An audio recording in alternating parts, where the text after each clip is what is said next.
अब इस प्रश्न उठा रहे हैं जिसने इलेक्शन कमीशन को पॉकेट में रखा है, लोकतंत्र की हत्या की है। और नीतीश कुमार जी यहां मुख्यमंत्री हैं। यदि जेपी आंदोलन में जेल नहीं गए होते तो आज इतना बड़ा लोकतंत्र का नेता नहीं बने होते।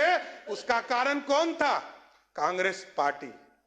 यही लोग बोल रहे हैं। और ये सरकार, नई सरकार जनता के आशीर्वाद से चुनकर आई है और 2025 में जो जनमत एनडीए को बिहार की जनता ने दिया है और जो हम लोगों ने कमिटमेंट किया था अपने मैनिफेस्टो के माध्यम से, सभी पांचों पार्टियों ने मिलकर जनता के बीच में कमिटमेंट किया था, उसके आधार पर हम लोगों ने सरकार की रूपरेखा और महामहिम राज्यपाल के माध्यम से सरकार ने अपनी बातों को रखा है। और पिछले 20 वर्षों में नीतीश कुमार जी ने जो पूरा सुशासन, बिहार में जो विकास की गति को आगे बढ़ाने का काम किया, उसकी भी पूरी रूपरेखा इस अभिभाषण के माध्यम से देने का काम किया। जहां हम मेडिकल के सेक्टर में 2005 में, अभी हमारे साथी मित्र सरबजीत जी बोल रहे थे, बिहार में अंग्रेजों ने 2 मेडिकल कॉलेज बनाए थे और 4 कर्पूरी ठाकुर जी और संयुक्त सरकारों ने 1978 में बनाने का काम किया था, 78 और 67 में किया। उसके बाद कोई भी मेडिकल कॉलेज 1978-79 के बाद 2008 तक एक मेडिकल कॉलेज नहीं बना, चाहे वो कांग्रेस की सरकार रही हो या राष्ट्रीय जनता दल की सरकार रही हो, कभी बना नहीं। लेकिन आदरणीय मुख्यमंत्री नीतीश कुमार जी के नेतृत्व में जब एनडीए की सरकार बनी तो आज गर्व से कह सकते हैं कि लगभग 12 मेडिकल कॉलेज और 27 मेडिकल कॉलेज का प्रक्रिया आगे बढ़ाने का काम एनडीए की सरकार कर रही है। और कई चीजें हमारे विरोधी पक्ष के साथी ने आरोप लगाए। मैं, क्योंकि हमारे सारे चीज हमारे माननीय मंत्री और माननीय विधायकों के माध्यम से आपके पास आया, मैं 2-3 चीजों पर बड़ा स्पष्ट बताना चाहता हूं। ये लोग बार बार बोलते हैं कि सुशासन, यह नीतीश कुमार जी ने सुशासन स्थापित किया। यहां कोई बुलडोजर इशू नहीं है, ना मेरा नाम बुलडोजर है, मैं सिर्फ सम्राट चौधरी के नाम से जाना जाता हूं, इतना स्पष्ट रहिएगा। और बिहार में न्यायालय ने तय किया, न्यायालय ने यह पूरी व्यवस्था खड़ा किया, जिला प्रशासन को निर्देश दिया और सभी जगह जो अतिक्रमण है इसकी कार्रवाई चल रही। माफिया पे तो कार्रवाई होगा ही, चाहे वो जमीन माफिया हो, बालू माफिया हो, शराब माफिया हो, नीतीश कुमार जी के नेतृत्व में कोई बचेगा नहीं, इतना जरूर गारंटी देना चाहता हूं। और कोई भी गरीब हो, एकदम सरकार तो जमीन भी देती है। आदरणीय प्रधानमंत्री नरेंद्र मोदी जी के नेतृत्व में लगभग 60 लाख परिवार को पक्का मकान दिया गया। कभी जाति नहीं पूछा गया, धर्म नहीं पूछा गया, खाने के लिए अनाज हम देते हैं और लगभग 8.5 करोड़ लोगों को सीधा अनाज पहुंचाते हैं, कभी जाति धर्म नहीं पूछे जाते। और सारे चीजों को, वो तो आप माननीय विधायक हैं, वो ज्यादा जान रहे हैं, उचित फोरम पर आप दीजिए, जरूर जवाब मिलेगा। और जिनकी जहां भी, अभी मनोहर जी ने कहा कि एफआईआर बिना पैसे का नहीं होता है, तो डीआईजी रहे हैं, लगातार पूरी जीवन जो है पुलिस में ही उन्होंने व्यतीत किया है, तो अपना अनुभव सरकार को शेयर कीजिए। एक एक व्यक्ति से भी पैसा लिया जाएगा तो जरूर उसको बर्खास्त करने का काम नीतीश कुमार की सरकार करेगा साथियों। और कुछ लोगों ने कहा कि रेलवे, अरे सरकार का दायित्व है। 2022 में लगभग 6000 स्पेशल ट्रेन चलाएगी, 2023 में लगभग 7500 रेलवे का स्पेशल ट्रेन चलाया गया, 2024 में आपको लगभग 9500 रेलवे का स्पेशल ट्रेन चलाया गया।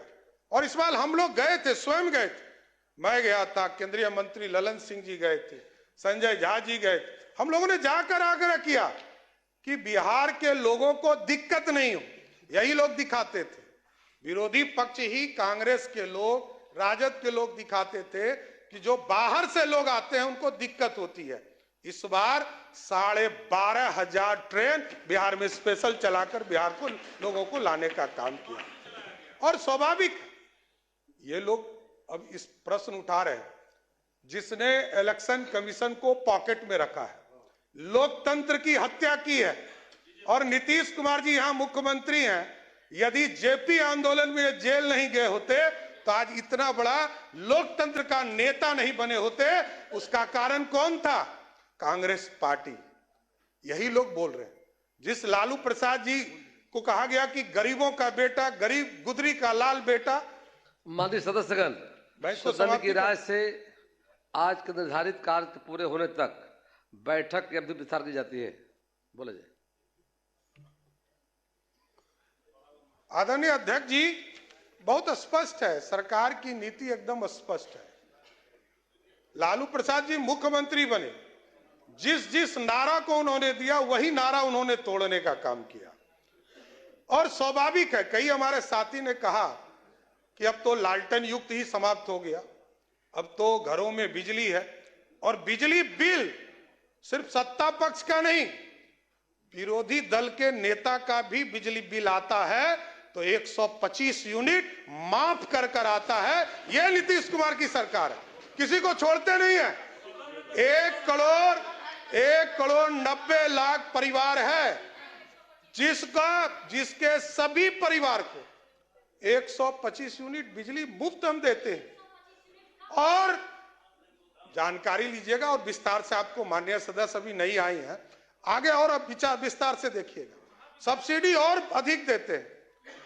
और मैंने स्पष्ट तौर पर कहा कि मुख्यमंत्री हो, विरोधी दल का नेता हो या आम गरीब हो, बिहार की सरकार ने जब पॉलिसी बनाया कि 125 यूनिट हम सबको देंगे, तो सबको देने का काम किया, किसी को छोड़ने का काम नहीं किया। और मैंने वो दिन भी देखा है, माननीय अध्यक्ष जी, जब कांग्रेस की सरकार थी, यूपीए की सरकार थी, यूनाइटेड फ्रंट की सरकार थी, वो दिन भी हम लोगों ने देखा है कि जब कांग्रेस का राज था, सर्किट हाउस में बैठकर तय किए जाते थे कि कौन चुनाव जीतेगा, कौन हारेगा। हमारे लोग तो 30 वोट से हार गए। आप पूछिए, यहां बैठे हैं भाजपा के विधायक, 30 वोट से हमारे चुनाव हार कर आए। सत्ता का दुरुपयोग करना होता तो हमारे लोग चुनाव जीत कर आए होते। ये समझिए, आप ये समझिए, ये लोकतंत्र है, ये लोकतंत्र है। और हमारे लोग हजार वोट के नीचे कितने लोग आए, ये हार कर आए, ये भी बताना चाहता हूं। और हम लोगों ने वो भी देखा है, 2000 का चुनाव, 95 का चुनाव, 6 महीना तक चुनाव चला था बिहार में। और जो चुनाव कराने वाले इलेक्शन कमीशन के कमिश्नर थे, वो कांग्रेस के सदस्य बनते थे, राज्यसभा के सदस्य जाते थे। और जो सुप्रीम कोर्ट में जज बनते थे, वो भी कांग्रेस पार्टी के सदस्य होते थे। कभी जज बनते थे, कभी राज्यसभा जाते थे। वो दिन भी देखा है बिहार के, देश के लोगों ने। इसलिए लोकतंत्र है, लोकतंत्र में पूरी व्यवस्था जनता को तय करने दीजिए। जनता ने पूरी व्यवस्था दिया है, जनता के माध्यम से पूरी सरकार चुनकर आई है, और जनता का भरोसा है। जनता ने 202 सीटें देकर बिहार में प्रचंड बहुमत नीतीश कुमार जी और मोदी जी को देने का काम किया। इसलिए हम लोगों ने तो पहले दिन से काम शुरू कर दिया है। अध्यक्ष महोदय, जब पहली कैबिनेट हुई तो न्यू टेक हब के लिए कमेटी बनाने का काम किया गया, न्यू एज इकोनॉमी के तौर पर एक कमेटी बनाने का काम किया गया, स्टार्टअप के पूरे ग्रुप्स को चलाने के लिए कमेटी बनाया गया, आर्टिफिशियल इंटेलिजेंस के लिए कैसे हम उसका प्रयोग कर सकते हैं, लोग दुरुपयोग नहीं करें। और हमने स्पष्ट तौर पर कहा है कि जो लोग मीडिया पर या सार्वजनिक स्थान पर किसी व्यक्ति को गाली देने का काम करेंगे, उसको जेल के अंदर जाना होगा, कोई बचा नहीं सकता है। आप सार्वजनिक गाली नहीं दे सकते हैं, यह अधिकार नहीं है। लोकतंत्र लोक लज्जा से चलता है, सबको यह व्यवस्था में आना पड़े।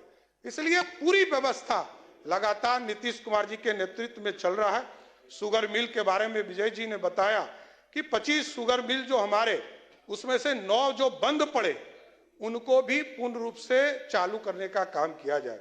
इसलिए माननीय सदस्यों ने अपनी बातों को रखा है और आगे भी हम लोग कई विस्तार से बातें चीज रखेंगे। लेकिन मैं अध्यक्ष जी आपके माध्यम से जरूर आग्रह करूंगा सभी माननीय सदस्यों से, कई लोग नए सदस्य हैं, सबको एक ट्रेनिंग भी दीजिए आगे के दिनों में कैसे लोकतंत्र चले और लोकतंत्र अच्छे से चले। लेकिन आज जरूर आग्रह करूंगा कि राज्यपाल अभिभाषण में जो आज वाद विवाद हुआ है इसको आप लोग पारित करने का काम करें और महामहिम राज्यपाल को धन्यवाद देने का काम जरूर इस सदन करे। धन्यवाद।